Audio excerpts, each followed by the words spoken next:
Hello, hello, everybody. Welcome to Orgasmica. I am also excited to have our amazing guest today. Their name is KJ Song.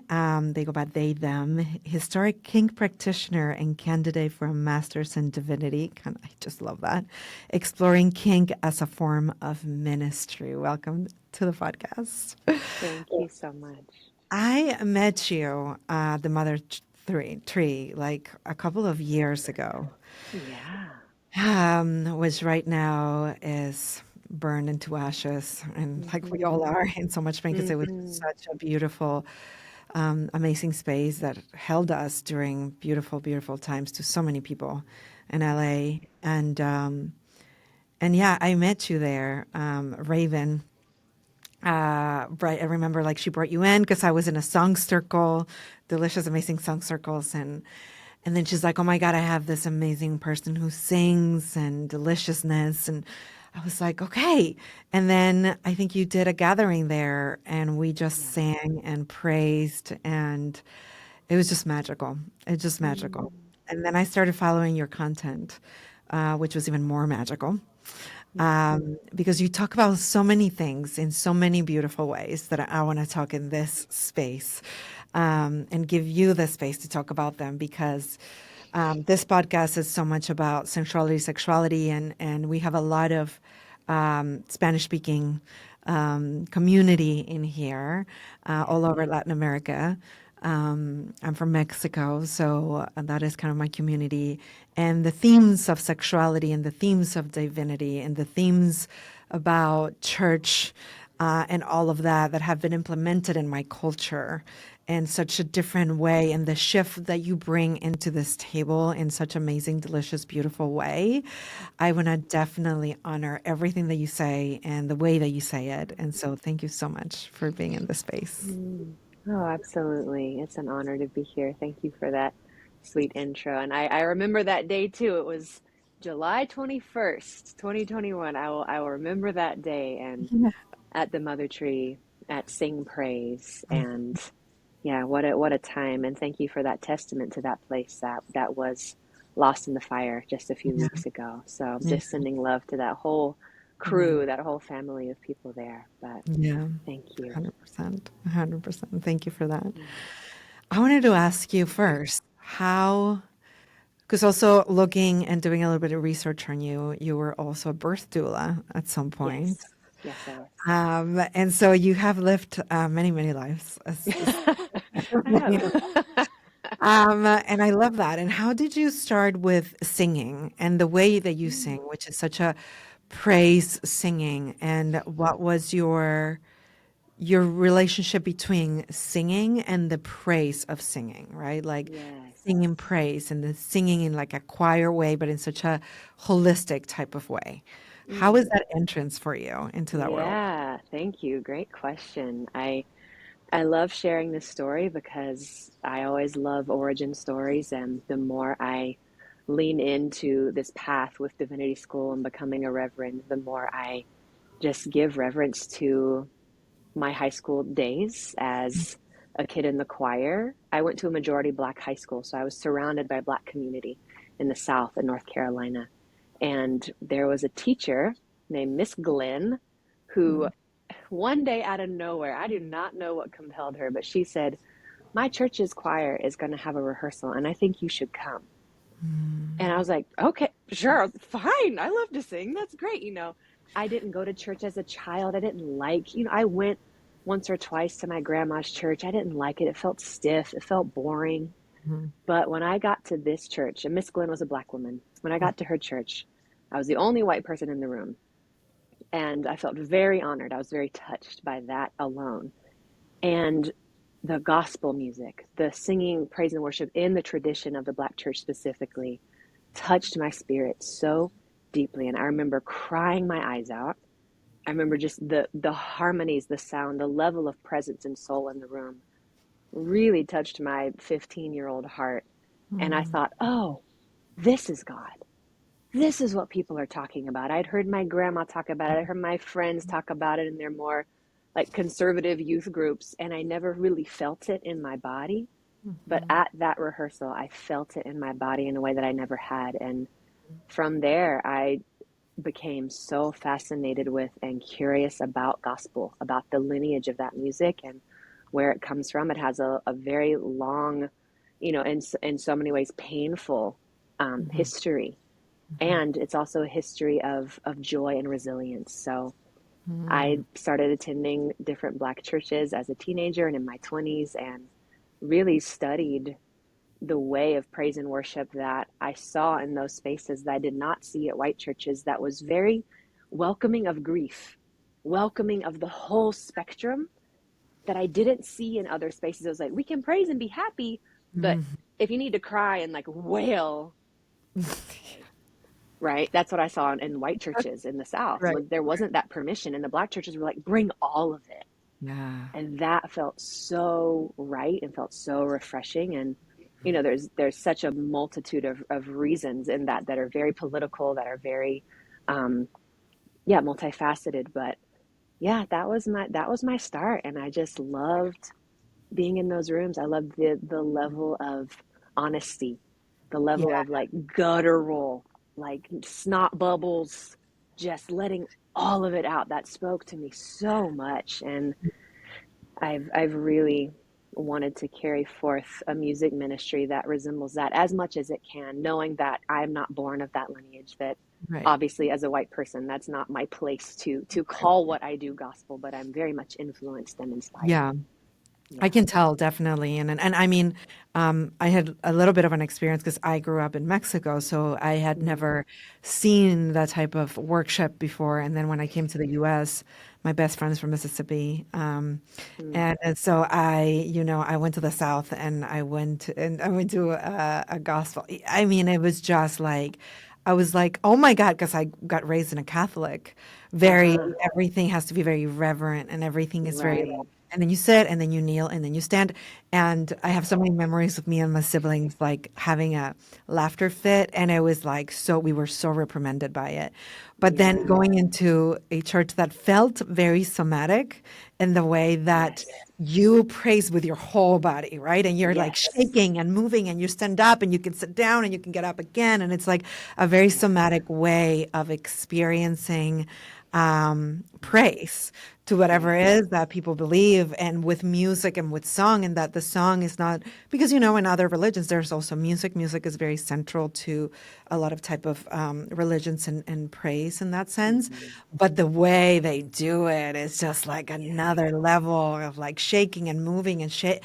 And I was like, yes, it felt very Hmm. somatic and very. After you're there, I felt better, Hmm. not because of what was being said or because of Bible. It's just the experience of shaking and moving and singing my body. It was Hmm. like a way of releasing so much and being around people that it was okay to do so, right? And like it Yes. felt very Yes. communal in that way. That's a Mm. beautiful, beautiful thing. And I can definitely hear you in your singing when you do it and when Mm. you sing from that beautiful space. I will recommend everybody to go and listen to her singing. Um, Thank and you. I will link all the links in the episode, but it's just you can definitely tell the way that you do it. Thank you for sharing that. That is a beautiful Yes, thank you story. for That is a asking. beautiful Yeah. story, and the way you are honoring it. And then you linked, and like so, I'm gonna like go a little bit into the next sort of like stage because you link so many things together, and that is something that I really appreciate in what you do. So you do song, and with song, you also started talking about kink. Yes. And that being also a way, and sexuality being a connection to also to God and to the sacredness of it all, which is Yes. something that I so resonate with. And I haven't did much in the kink space. And I know you talk also about a lot into the queer kink space. Hmm. But I want to talk also in general about the kink Great. space. Great. Yeah. How did you get into that space, and how Hmm. because sometimes kink I feel like at least in my side of the world over there in Mexico, very hidden. You know, kink Mm-hmm. is something that people don't talk about, that brings a lot of Mm-hmm. shame, that is Yeah. very in the dark, it's very in the shadows. We don't talk about it with nobody. And you have to go to like dark dungeon spaces in order for you to Oh yeah. get to where it is, right? Totally. Yeah. And so it's like Yeah. taking it to the light, and not only to the light, like being out there, but taking it into the sacredness of what a king can be, into the sacredness.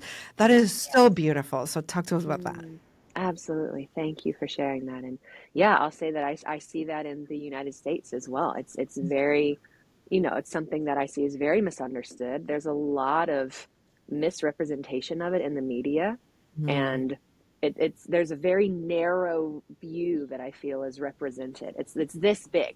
It's so tiny. If you're not seeing the video, my fingers are very close Teeny together. tiny, tiny. But just to say that I got into it many years ago as a participant. I was part of a workshop. I was hired to come and bring a vocal workshop, as voice is the through line of everything that I do. Mhm. And it was for a gathering for movement and kink and, different modalities. So I'd always been curious, but I was kind of new to it. So I was there as a facilitator for one thing and got to experience and really be on the receiving end of the kink dynamic. And what was so beautiful about that is that my introduction was not through a romantic relationship.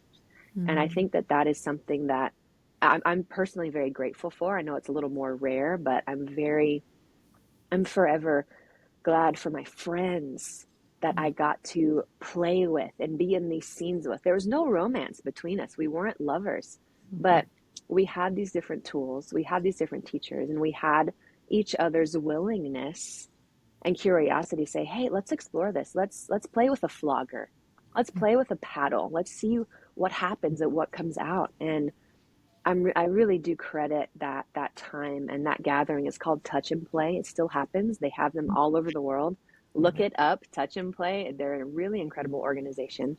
Um, but that was my door, and I really got to see how healing it was and what I felt in the first times that I got to be a submissive in those spaces was how close I felt to God, that Mhm. I was not surrendering to my friend who was playing the role of the dominant.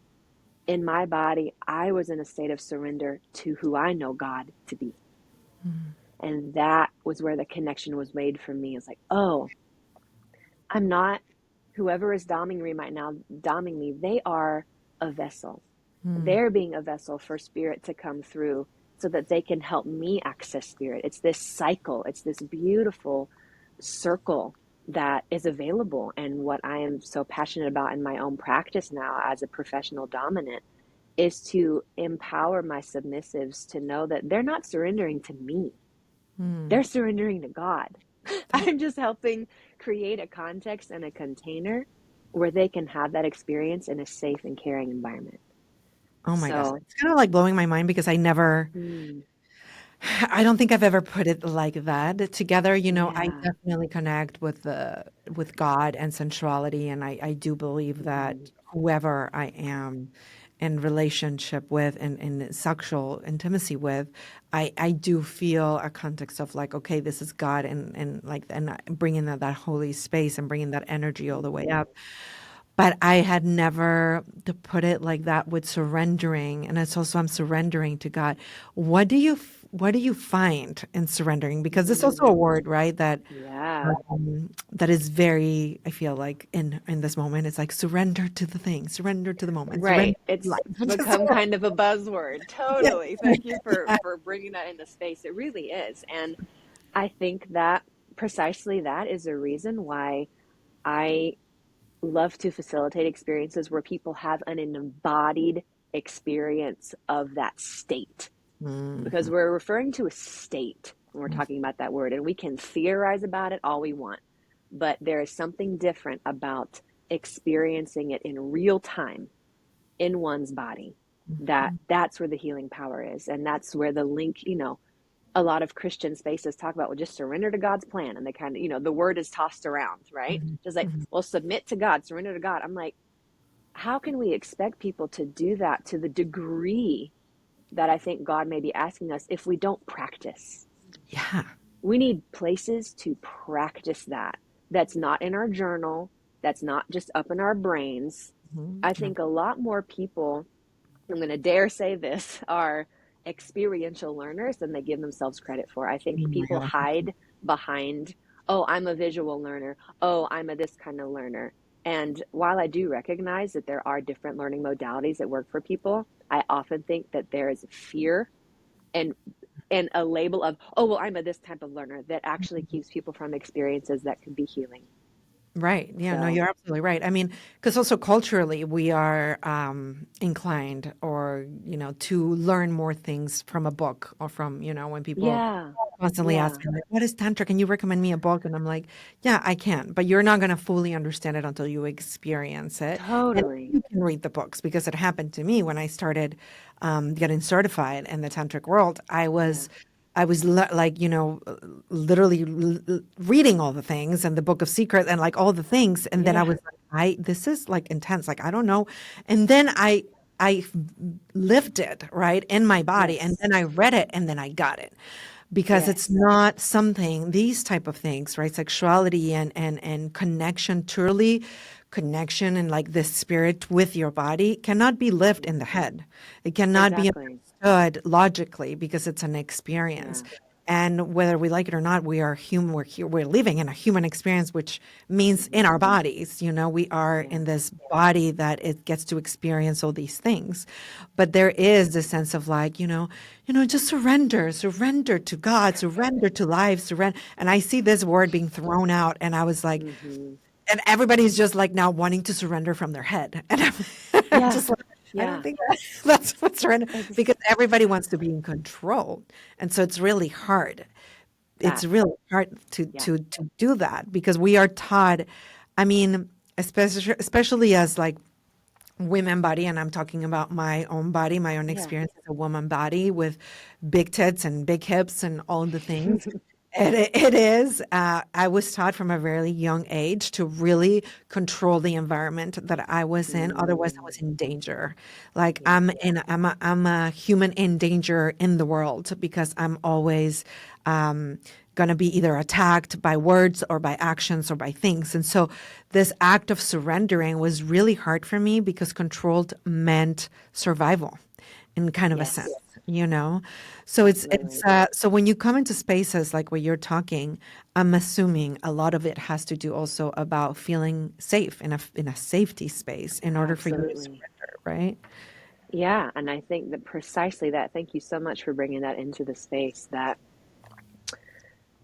experiencing safety in a state of surrender can undo decades of unnecessary fortification or protection.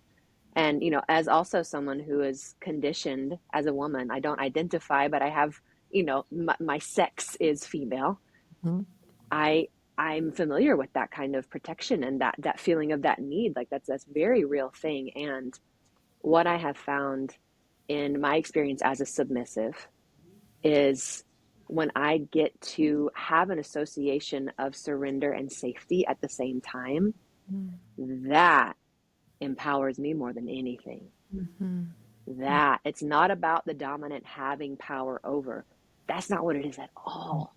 Mhm. It is showing the submissive that in letting down any unnecessary guard and in the choice to step into vulnerability, that's actually one of the more powerful positions you could have.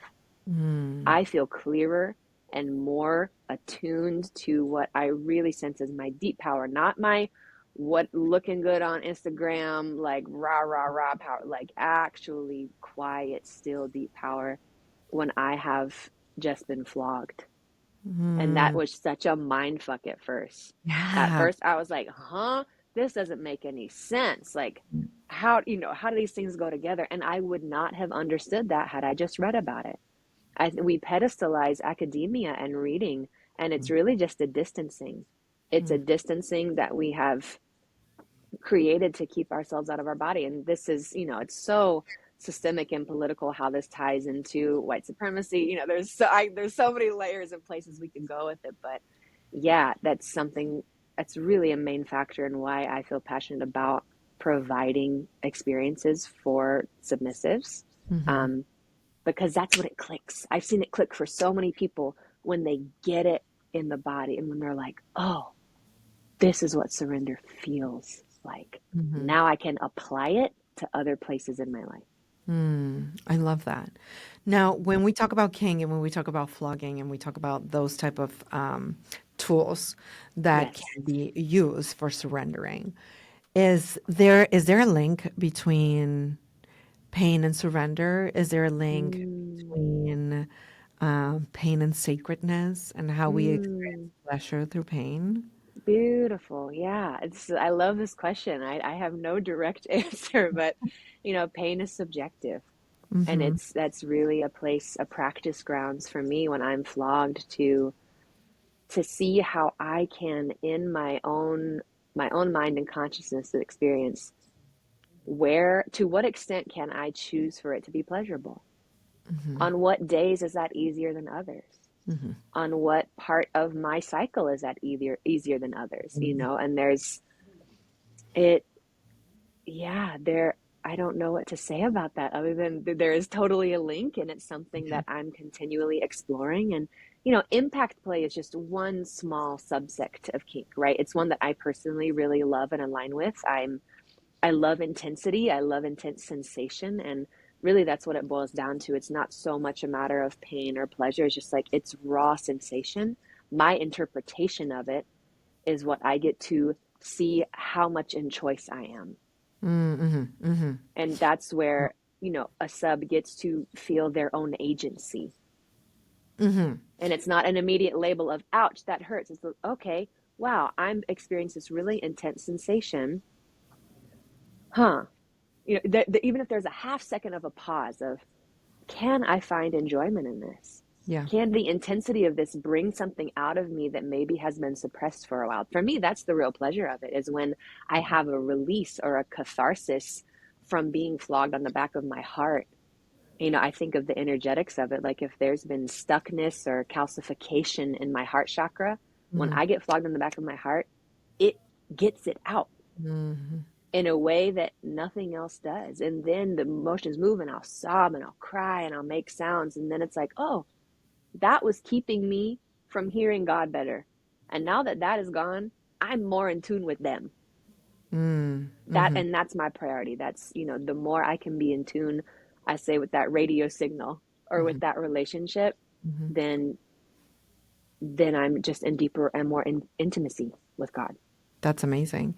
Because that is a beautiful thing the way you describe it. Because I think it can be. There's a certain point, right, with pain awakens us. I feel like Mm-hmm. that's why also people are doing the eyes getting Oh so yeah.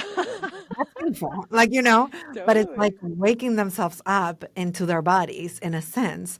But I feel like there is, with pain, there is this line, right? There's a point where you're like, I'm back into my body. It like brings you back into your body and it kind of opens you up. And then there's a surpass line where if it's too much, you disassociate and then you Sure. dissociate and then you just like Yeah. block yourself from everything. And so I Yeah. guess like part of it, right, is like getting to know your body when it is like too much and my Yes. body is dissociating and doesn't want to be here and it wants to be somewhere else. And so now I'm not in the present. Now I'm not here with my body, with Yeah. you in the presence, but I am somewhere else, to a point where, oh, this pain in this way is bringing me back to myself. And so it's kind of like figuring those out. Absolutely. Absolutely. No, I really, I, I see that a lot. And I think that's one of the beautiful opportunities in a Dob sub dynamic is to, in a way, train the sub to recognize when they are even slightly beginning to dissociate. Hmm. Because it can be hard to catch. Hmm. But the more training one has in that, that's where it's applicable to other places in your life. It's just like, okay, I'm starting to notice that I'm beginning to associate. Let me pause. And that is where in kink and especially in scene work, where the color code comes into play. Green, yellow, red. Green meaning this is great. I love it. Let's do more. Yellow's like, hold on. I need a pause. I need a breath. Red meaning full stop. I need like we need to stop. And that is the sub's responsibility. It is not the dom's responsibility to know the green, yellow, red. Right. It's their responsibility to inquire if they're not hearing anything from the submissive. But again, it's such potent training grounds for the person who is in the receiving, who is in the submission, to know themselves so deeply and be so attuned to Mhm. the split second where it switches over to dissociation and call it. That's responsibility. Yeah. Wow, that is amazing. And I mean, going a little bit back into your also your roots of birth doula, like Mm, how women also can have orgasms during birth, and if they stay for sure. present within the pain, which I'm assuming I Yeah. haven't had a baby, so I'm assuming it's Yeah. from what I've seen in Yeah. other women, Yeah. it can bring them so in touch with like that portal almost Hmm. of like existence of God and creation within the Yes. pain of childbirth and even pleasure within that, right? Absolutely. And that was really one of the first places. I was a birth doula before I got into kink. So that was one of the places where I saw sheer life force energy Hmm. just take over. And it's the sounds that come out of birthing people can be so erotic. Hmm. Like if you close your eyes, you do not know whether someone's giving birth or getting fucked. Hmm. Really. And I Hmm. love that. That's so, Yeah. it's so beautiful and fascinating to me. And just another example of how eros and erotic energy is not inherently sexual. That Mm-mm. someone can be in the throes of labor and the sound is uh like Yeah. that. Yeah. They think they're having an orgasm, and they may be, but it's just life coming through. And how those sounds weave together is, I mean, there's just, I could go on and on and on about That that. is It's beautiful. so beautiful. It's so beautiful. That is beautiful.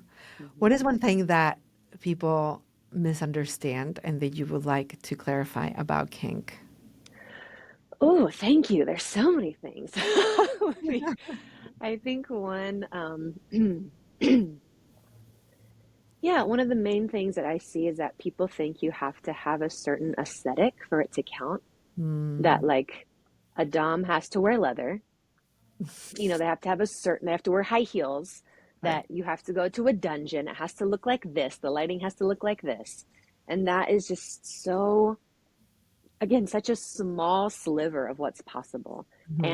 And some of those spaces are beautiful. I have received sessions from doms who do the leather, who do the lighting, like the whole thing you see in the movies, and I Yeah. loved it. It's great. It's really, I'm not knocking that at all, but it's just one part of it.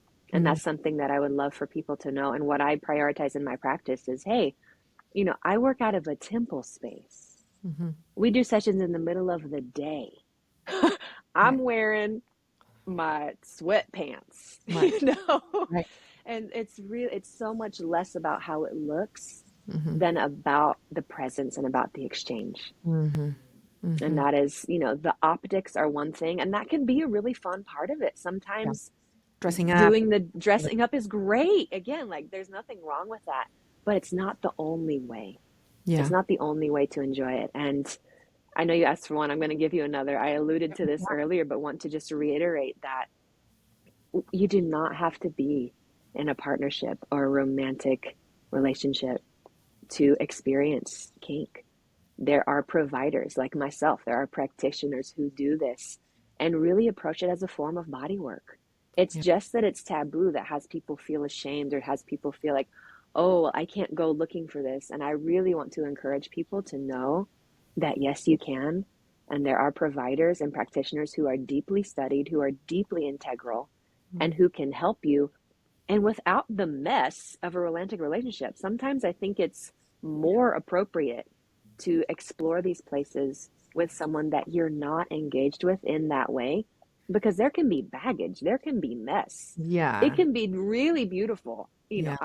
I have experienced kink in a romantic context before, and it was so special, and I'll Mhm. never forget it, and very impactful. However, for me, the more healing comes when I'm working with a professional. Right. Well, because Yeah. you don't have to worry about the other person either, right? Like you Yeah, I can kind of fully receive. Yeah. yeah, Yeah. and fully receive. I saw, I think, a long time ago, a post that you did or a story that you said that kink doesn't like, or like the sessions, Yeah. don't have to be sexual. Yeah. That they're not necessarily sexual to be kink, and it's not Yeah. necessarily surrender that turns into sexual. So if somebody that doesn't know anything about kink that is like, oh, I'm curious about this, I'm curious of a session, but I have a partner, or Mm-hmm. I don't know, I don't want to transgress, like, like I feel like I'm gonna go and hook up with somebody and I'm paying them to be in this, like, sexual energy with, Yeah. what do you mean by that? Thank you. Yes, this is a question that I am constantly sitting with, that I am always curious how I can articulate in a way that really expresses my view of it and is also supportive. And what I've what I have come up with so far is just the distinction between something being sexual and erotic. And as Mm, I've said, erotic is just life force. It's like that sheer, as in birth, and can be present in sexual scenarios. mhm, But sometimes sex is not erotic. Sometimes sex is just sex for sex sake. There's not life force in it. And mhm, that's okay. But they're often equated.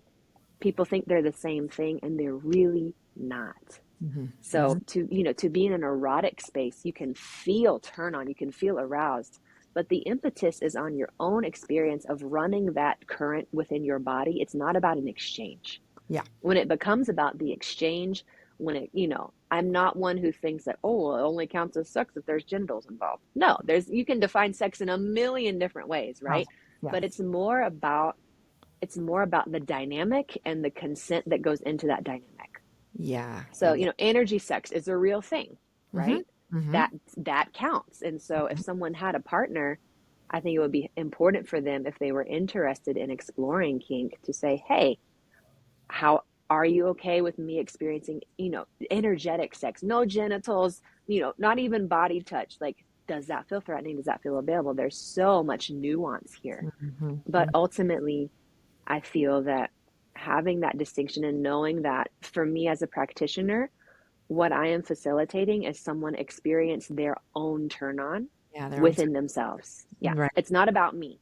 You know, I can I can look hot in my outfit, whatever. Like, they're not responding necessarily to me. They're Yeah. responding to their own openness in their body. And Yeah. that's where the highlight is. That's where the focus Love is. that. I love that because when I do tantric sessions, I think I focus a lot about that as well. When it is like, Hmm. it's not about me at all.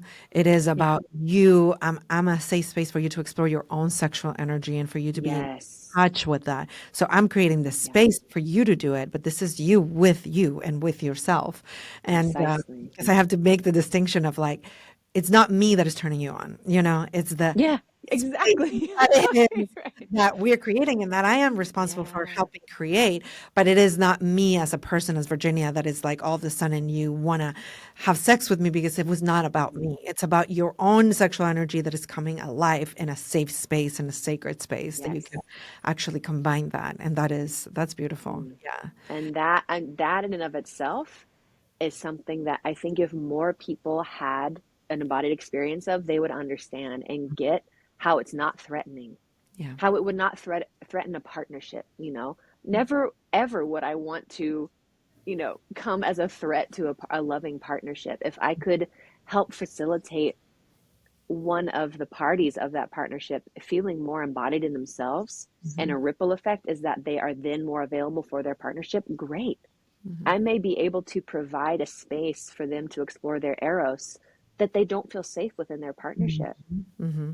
That could facilitate maybe eventually Right. them feeling safe there, right? But they're Mhm. not going to have that with their partner. Yeah. And there's no shame in that. I think that's the key thing here, is that what I see is that there's so much shame, especially in, you know, more of the stereotypical heteronormative relationships, that, oh, if that my one partner doesn't meet all of it, like, there's something wrong with me, or we need this or we need that. It's like, no, you don't. And you don't have to be poly. It's not about being poly or monogamous. It's about having your own current and your own eros and your own erotic channel so healthy, and that to me is where God comes in. That's where your intimacy with God is way more primary and foundational than your intimacy with your partner. Because if you don't have that, you're screwed, That's right. That's right. essentially. Yeah, Yeah. 100%, 100%. So now that couples that want to explore kink, right? Hmm. They usually go to what we, like you said, like in the media we see, which is very Yeah. little, right? So it's like, all Yeah. right, let's read 50 Shades of Grey Oh, God.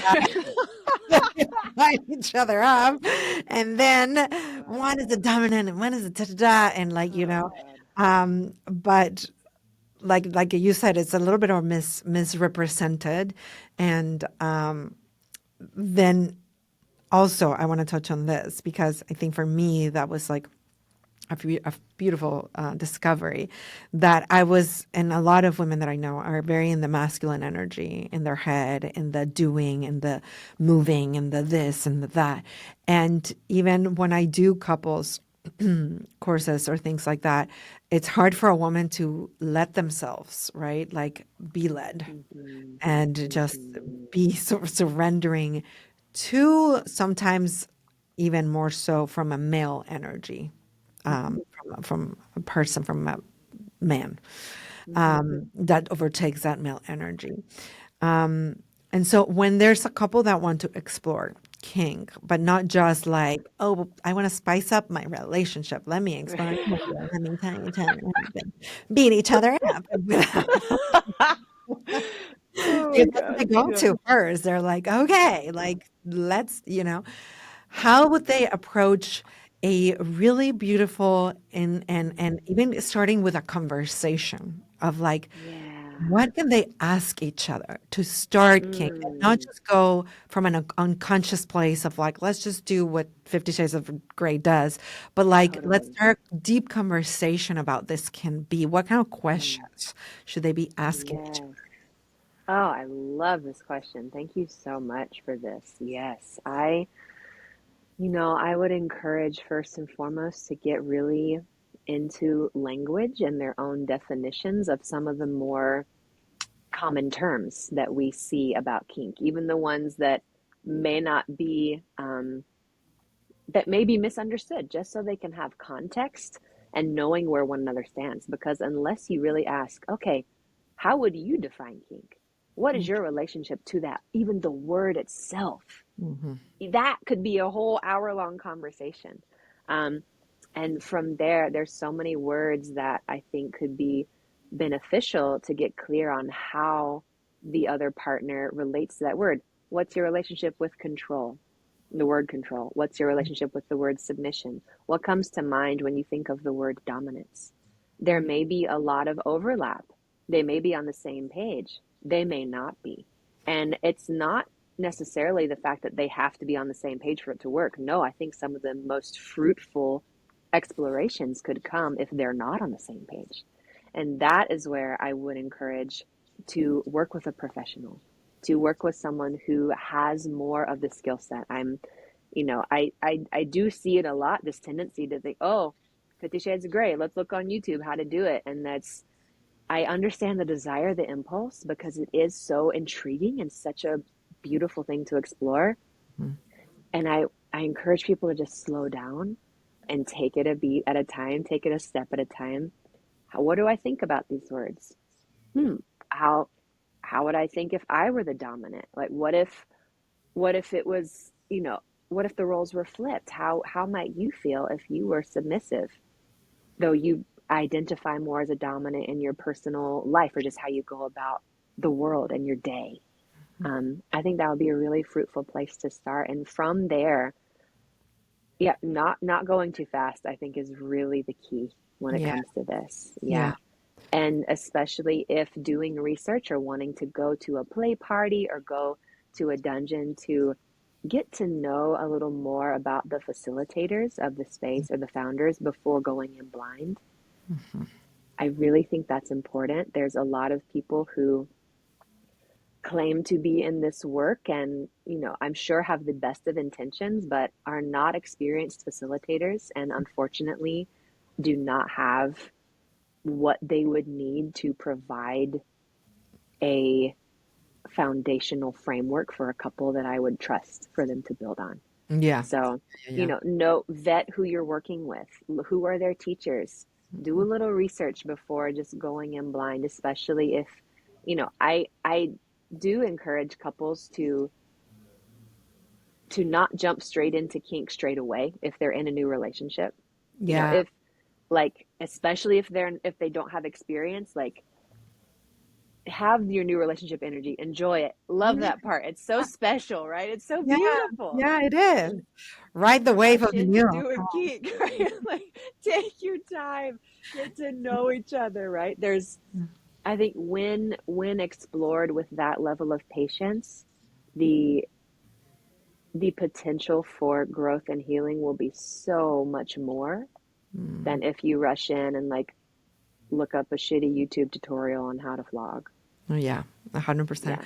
Actually reminded me because I have on my website, because I did it with somebody with a practitioner, and she had given me this list, and then I put it up on my website. But it is from the King community, let's say, the S&M community. She was part of the S&M community, and it's a list. It's like kind of like a menu list of like Yes. things that you can play with, and it's a yes, maybe, yes, no, maybe list.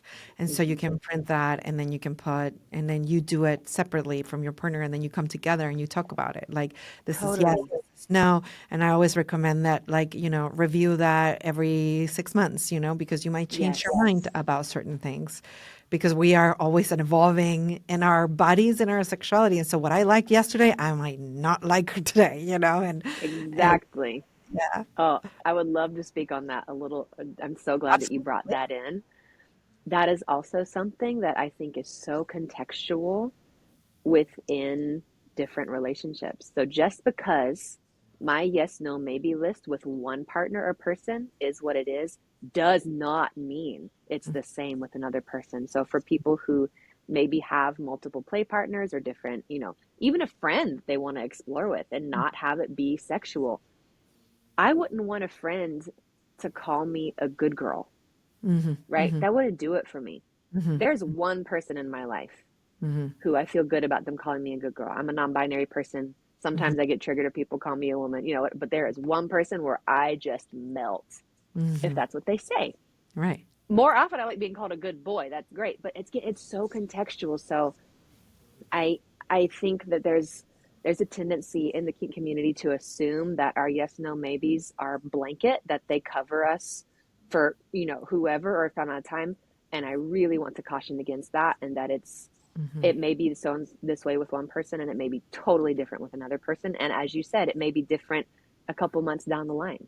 Yeah, yeah. I mean, we Yeah. change so much, but we love, I mean, I feel like in everything, we love to put ourselves in boxes of different things. It's like, I don't like chocolate. I say that with my family. It's so hard because when I change my mind about a like or a something, they're like, but you always like chocolate. And I'm like, but I don't like it right now. You don't? It's like, Right. what is their sense Yeah. of who I am in a sense, right? Like, Yeah. they're like, but I knew you since you were a baby. Like, what do you mean? And it's just like this sense of like, I don't know you anymore thing. And that can be also triggered with a partner of like, "Wait, what do you Sure. mean? That you'll always like that.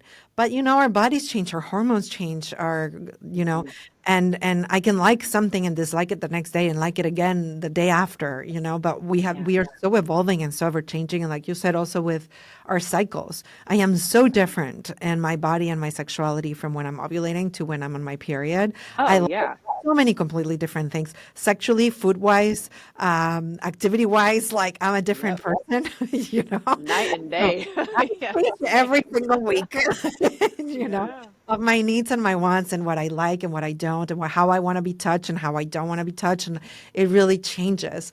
And that also it's a statement too of when we are with a new partner and we're like, well, my partner used to love this, and we go straight into doing something, without like reading the people's bodies that we are with, Yeah. and that goes to also what you were saying is dialogue, conversation.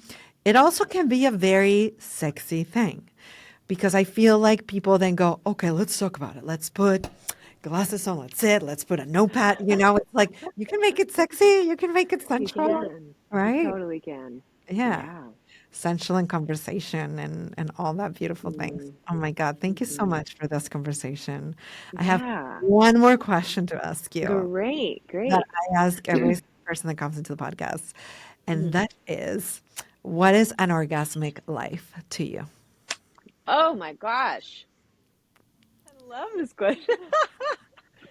An orgasmic life. For me,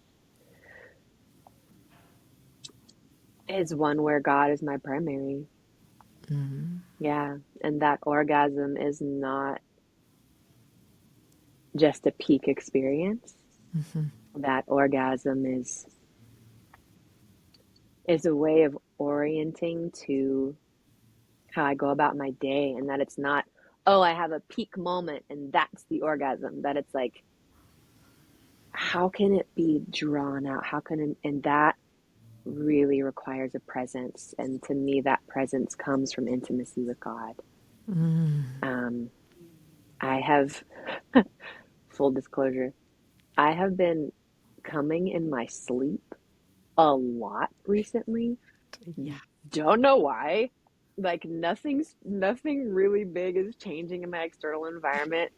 Like I'm not touching myself in my sleep. I'm not even having dreams that I remember, but I wake up in Mm. the middle of the night to a massive like earthquake of an orgasm, and it's been happening quite frequently That's recently. beautiful.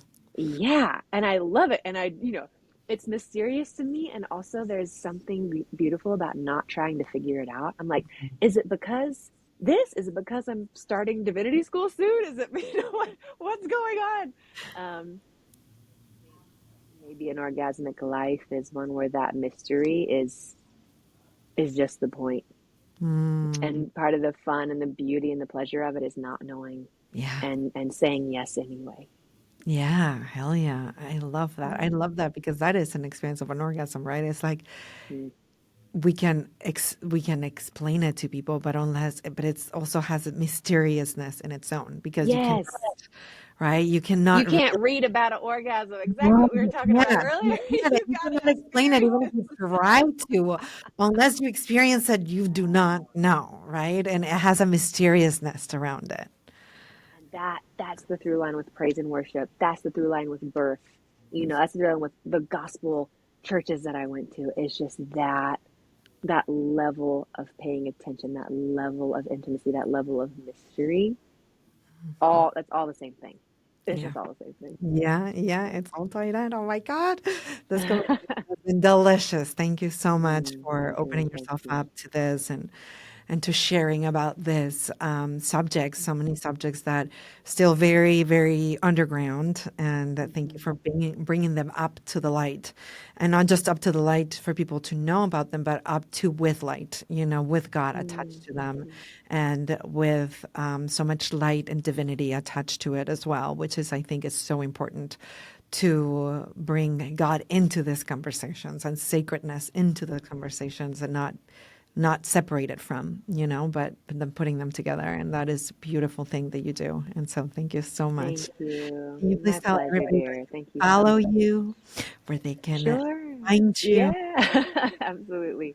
Yeah, on Instagram, I'm on there somewhat frequently. I maybe not on there as much as I'm starting my master's program, but at KJ Praise Song, that is my actual name. And that's also my site is kjsong.com. That's my site more for vocal work. I do have two different ones just to keep, Mhm. keep the work integral in that way. And for Holistic Kink, my site is prayer erotic. So it's the words prayer and erotic fused together with a little ER in between. I remember when I thought of that word, I thought I was a genius. I was like, oh my I gosh. love it. I love it. It is I was like, genius. they go together. This is what I'm about. So yeah, prayerotic.com is my site. And yeah, feel free to reach out. I read every message that comes in. I read every DM that comes in. Like, don't be a stranger. I really want to encourage folks to know that they have an ally in this, and that, yes, I'm a professional, and that I do sessions with one-on-one folks, and that's part of my living and my bread and butter. And I'm also just down for conversation and to be in conversation and community about it. So, Beautiful, beautiful, beautiful. yeah. Thank you so much. I also want to Yeah. comment that you are also, because I do have several people in the queer community, that you are a safe space for the queer community to also Yeah.